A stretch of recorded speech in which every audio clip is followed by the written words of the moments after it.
بسم الله الرحمن الرحيم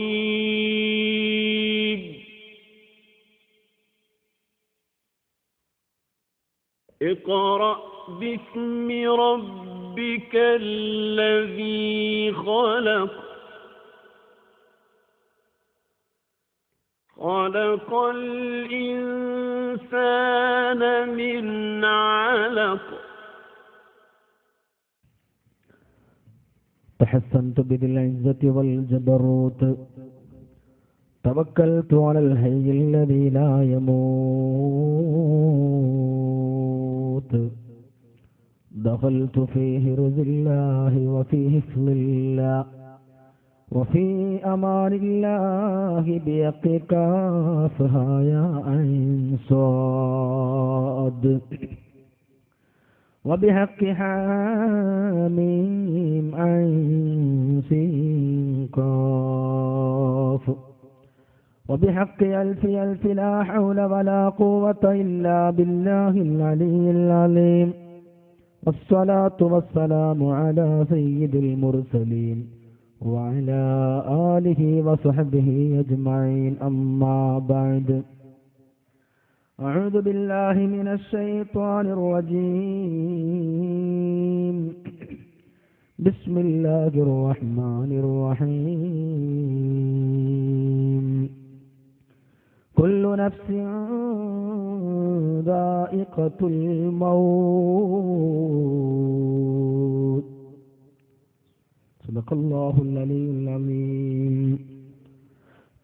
لمعاينة ملك الموت أشد من ألف ضربة بالسيف صدق رسوله النبي الكريم هو الحبيب الذي ترجى شفاعته لكل هول من الأهوال مقتحم يا ربي بالمصطفى بلغ مقاصدنا واغفر لنا ما مضى يا واسع الكرم مولاي صل وسلم دائما أبدا على حبيبك خير الخلق كلهم ബഹുമാനമുള്ള പണ്ഡിതന്മാർ, ഉസ്താദുമാർ, നമ്മുടെ പള്ളി കമ്മിറ്റി സെക്രട്ടറി ബഹുമാനപ്പെട്ട ഉസ്മാൻ കഷിജാസ് ബാക്കവി ഉസ്താദ് അവർകൾ, നമ്മുടെ ഇസ്രത്തുൽ മുസ്ലിമീൻ സംഘത്തിന്റെ ആദരണീയരായ പ്രവർത്തകന്മാർ, ഇവിടെ ഒരുമിച്ച് കൂടിയ മുഅ്മിനീങ്ങളെ, സഹോദരി സഹോദരങ്ങളെ, വിദ്യാർത്ഥിനികളെ, ഒരുപാട് വിഷയങ്ങൾ ചർച്ച ചെയ്യാനുള്ളത് കൊണ്ട് ആമുഖമായി മറ്റു വിഷയങ്ങളിലേക്കൊന്നും ഞാൻ കടക്കുന്നില്ല. കാരണം സാധാരണ സംഘടിപ്പിക്കപ്പെടുന്ന ഒരു മതപ്രഭാഷണം പോലെയല്ല ഇവിടെ സംഘടിപ്പിക്കപ്പെട്ട നമ്മുടെ ഇന്നത്തെ ഈ സദസ്സ്. പൊതുവെ മയ്യത്ത് പരിപാലന ക്ലാസുകളൊക്കെ സംഘടിപ്പിക്കപ്പെടൽ 2-3 ദിവസങ്ങളിലായിട്ടാണ്. ഈ ഒരൊറ്റ ദിവസം കൊണ്ട് ഒരു മനുഷ്യന്റെ മരണം മുതൽ ഖബറടക്കം വരെയുള്ള വിഷയങ്ങൾ വളരെ സമഗ്രമായി പറഞ്ഞു തീർക്കുക അസാധ്യമാണ്. എന്നാലും പൊതുവെ നമ്മുടെ നാടുകളിലൊക്കെ നമ്മുടെ മുസ്ലിം സഹോദരങ്ങളിലുള്ള പല തെറ്റിദ്ധാരണകളും പല പിഴവുകളും തിരുത്തപ്പെടേണ്ട ചില പ്രത്യേക വിഷയങ്ങൾ സൂചിപ്പിച്ച് ഇന്ന് ക്ലാസ് നമുക്ക് ഇൻഷാ അല്ലാഹ് അവസാനിപ്പിക്കാം. ഇത്രയും വിപുലവും പ്രൗഢവുമായ ഒരു സദസ്സും ശ്രോതാക്കളുമൊക്കെ ഇവിടെ ഉണ്ടാകുമെന്ന് സംഘാടകർക്ക് ആദ്യമേ അറിഞ്ഞിരുന്നുവെങ്കിൽ ഇപ്പോ സംഘാടകരും ഞാനുമൊക്കെ ഒരർത്ഥത്തിൽ നിരാശയിലാണ്. ഇത്രയും വലിയ സജ്ജീകരണങ്ങൾ, ഇത്രയും വലിയ സംവിധാനങ്ങൾ ഇന്നത്തെ ഒരു പ്രഭാഷണത്തോടു കൂടെ അത് കഴിയും ചെയ്യാന്ന് പറഞ്ഞാൽ സങ്കടമുള്ള കാര്യമാണ്.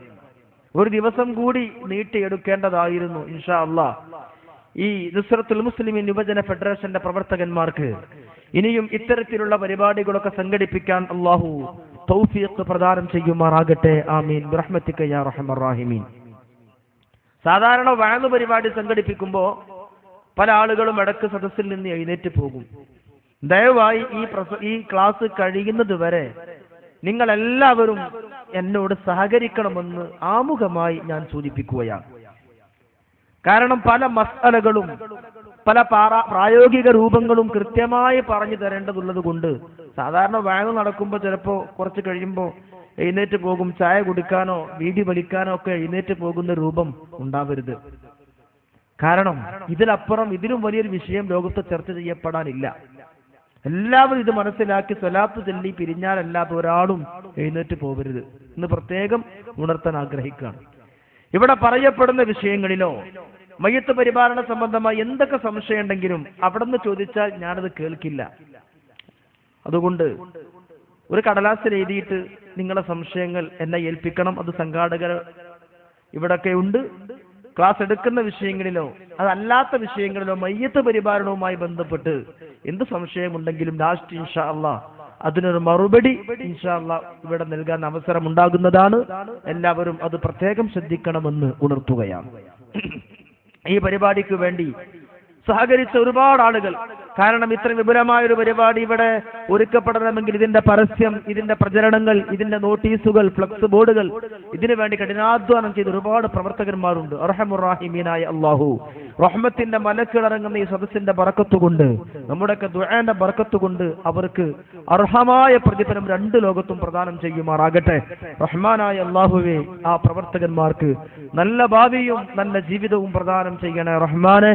അവരുടെ ജോലികളിലും തൊഴിലുകളിലും കച്ചവടങ്ങളിലൊക്കെ നിഅമത്തും ബറക്കത്തും നൽകണേ റഹ്മാനെ. ഇതിന്റെ വിജയത്തിന് വേണ്ടി സാമ്പത്തികമായി സഹകരിച്ച ഒരുപാട് ആളുകളുണ്ട്. വിശിഷ്യ പല സ്ത്രീകളും ആത്മാർത്ഥമായി സഹകരിച്ചു.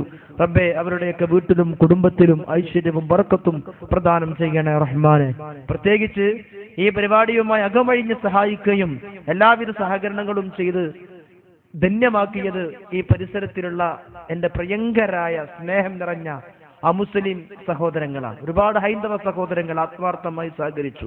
അത് നമ്മുടെ നാടിന്റെ ഈ സൗഹാർദ്ദാന്തരീക്ഷം തന്നെ വളരെ പ്രശംസിക്കപ്പെടേണ്ടതാണ്. ഒരുപാട് അമുസ്ലിം സഹോദരങ്ങൾ ഇതിന്റെ സംഘാടകരെ സഹായിക്കുകയും സഹകരിക്കുകയും ചെയ്തിട്ടുണ്ട്. അൽഹംദുലില്ലാഹ്. അല്ലാഹു തആല ആ മുസ്ലിം സഹോദരങ്ങൾക്ക് ഐശ്വര്യവും പുരോഗതിയും നൽകുമാറാകട്ടെ. അവരുടെ അസുഖങ്ങൾ അല്ലാഹു ശിഫയാക്കി അവർക്കൊക്കെ ഹിദായത്ത് പ്രദാനം ചെയ്യുമാറാകട്ടെ. ആമീൻ.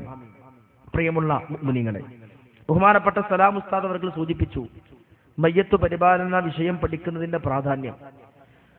ഒരു നിന്ന് വഅദ് പറഞ്ഞാൽ ഒരുപക്ഷെ ഈ ഒരു അടുപ്പം കിട്ടില്ല എന്നുള്ളത് കൊണ്ടും, പിന്നെ എനിക്ക് ശക്തമായ കോൾഡ്, നല്ല തൊണ്ടവേദനയും കഫക്കെട്ടും ജലദോഷമൊക്കെ ഉള്ളത് കൊണ്ടും ഞാൻ ഇരുന്ന് സംസാരിക്കാൻ ആഗ്രഹിക്കുകയാണ്. അതുകൊണ്ട് ഇതൊരു വലിപ്പത്തരമായി കാണരുത് എന്ന് പ്രത്യേകമായി ഞാൻ ഉണർത്തുകയാണ്.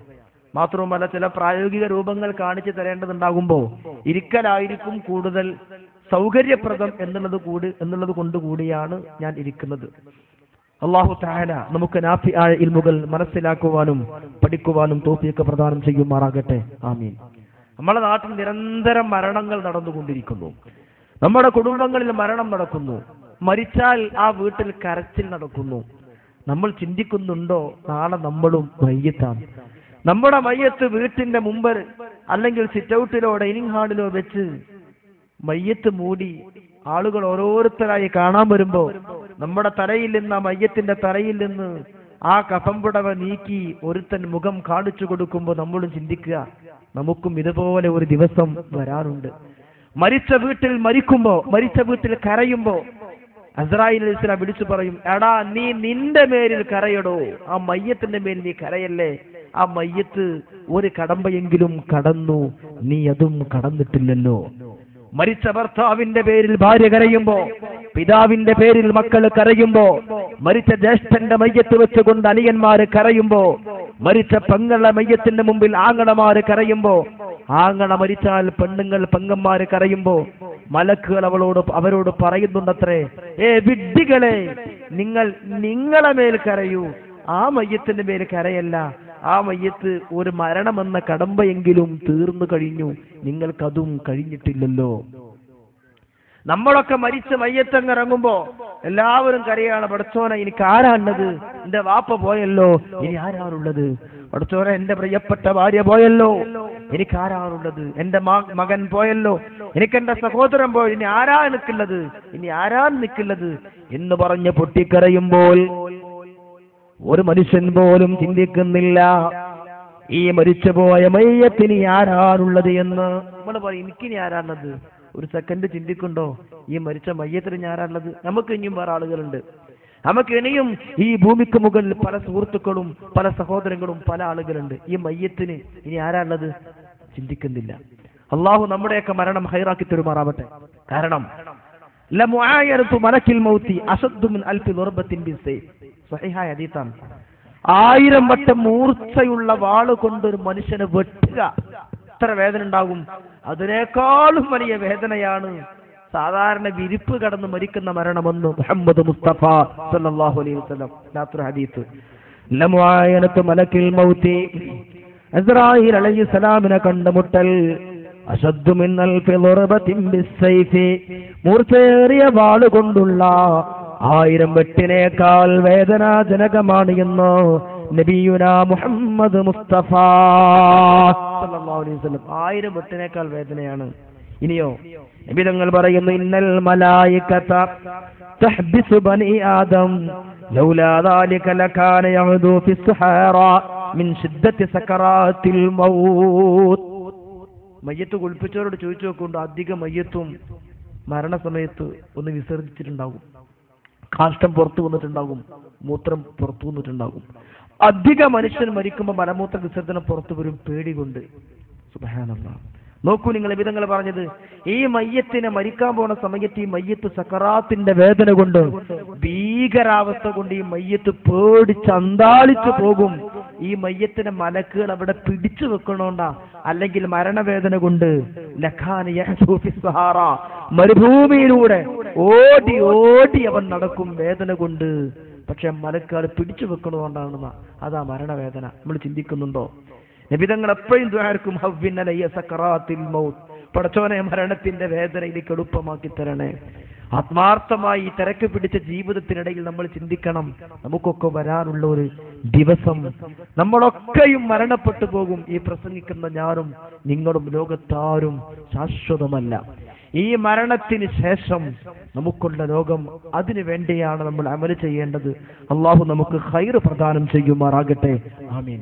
ഇനി പ്രിയപ്പെട്ട സഹോദരങ്ങളെ, അതുകൊണ്ട് അങ്ങനത്തെ ഒരു വിഷയം അതാണ് ഇന്നിവിടെ ചർച്ച ചെയ്യപ്പെടുന്നത്. നബിതങ്ങൾ പ്രിയപ്പെട്ട മരുമകനെ വിളിച്ചിട്ട് പറഞ്ഞു, എന്റെ പൊന്നു അലി, എന്റെ പൊന്നു മരുമക, എന്റെ പ്രിയപ്പെട്ട അലിയെ, പ്രിയപ്പെട്ട മോനെ, എവിടെ ഒരു മയ്യത്ത് പരിപാലനത്തിന് ചാൻസ് കിട്ടിയാലും നഷ്ടപ്പെടുത്തരുത് കേട്ടോ. വലിയ പ്രതിഫലമാണ്. ഉഹുദ് മല പോലെ വലിയ പ്രതിഫലം മയ്യത്ത് പരിപാലനത്തിൽ പങ്കെടുക്കുന്നവർക്കുണ്ടെന്ന് മുഹമ്മദ് മുസ്തഫ സല്ലല്ലാഹു അലൈഹി വസല്ലം. അതുകൊണ്ട് തന്നെ ഈ മയ്യത്ത് പരിപാലനവുമായി ബന്ധപ്പെട്ട് ഒരുപാട് വിഷയങ്ങൾ നമ്മൾ പഠിക്കണം. ഈ പേങ്ങാട്ടുശ്ശേരി പള്ളിയിൽ ഏകദേശം 2-3 മാസങ്ങൾക്ക് മുമ്പ് ഒരു മരണം നടന്നു. മരണം നടന്ന് ആ മയ്യത്തിന്റെ കുടുംബക്കാരോ സുഹൃത്തുക്കളാരോ എത്താൻ കുറച്ചു വൈകി. മയ്യത്ത് നിസ്കാരം കഴിഞ്ഞു, പള്ളിക്കാട്ടിൽ മറവ് ചെയ്തു. ആ സഹോദരങ്ങൾ പള്ളി വന്നപ്പോഴേക്ക് മയ്യത്ത് മറവ് ചെയ്തിരുന്നു. അവർ നേരെ വുളു ചെയ്ത് പള്ളിയുടെ മിഹ്റാബിന്റെ അരികിലേക്ക് പോയി ആ മയ്യത്തിന്റെ പേരിൽ പള്ളിയിൽ നിസ്കരിക്കുന്നത് കണ്ടു. അതിനുശേഷം അവരെ വിളിച്ചു, അവരോട് പറഞ്ഞു, ഈ നിസ്കാരം ശരിയല്ല, ഖബറിങ്ങ് പോയി നിസ്കരിക്കണം. നമ്മുടെ നാട്ടിലൊരു മയ്യത്ത് മറവ് ചെയ്യപ്പെട്ടാൽ ആ മയ്യത്തിന്റെ പേരിൽ ഇനി ഖബറിങ്ങലല്ലാതെ നിസ്കരിക്കാൻ പറ്റൂല. ഒരു മസല പറഞ്ഞു കൊടുത്തു. ഉദാഹരണം, ഇങ്ങനെ ഒരുപാട് അബദ്ധങ്ങൾ. ഇൻഷാ അല്ലാഹ് ഈ ക്ലാസ് തീരുമ്പോൾ ഇത് തീരണം. അള്ളാഹു തൗഫീഖ് ചെയ്യുമാറാവട്ടെ. അപ്പൊ ഞാൻ തുടങ്ങുന്നത് ഒരു മനുഷ്യൻ മരിക്കാൻ കിടക്കുന്ന രോഗം മുതൽക്കുള്ള മസലകളാണ് പറഞ്ഞു തുടങ്ങുന്നത്.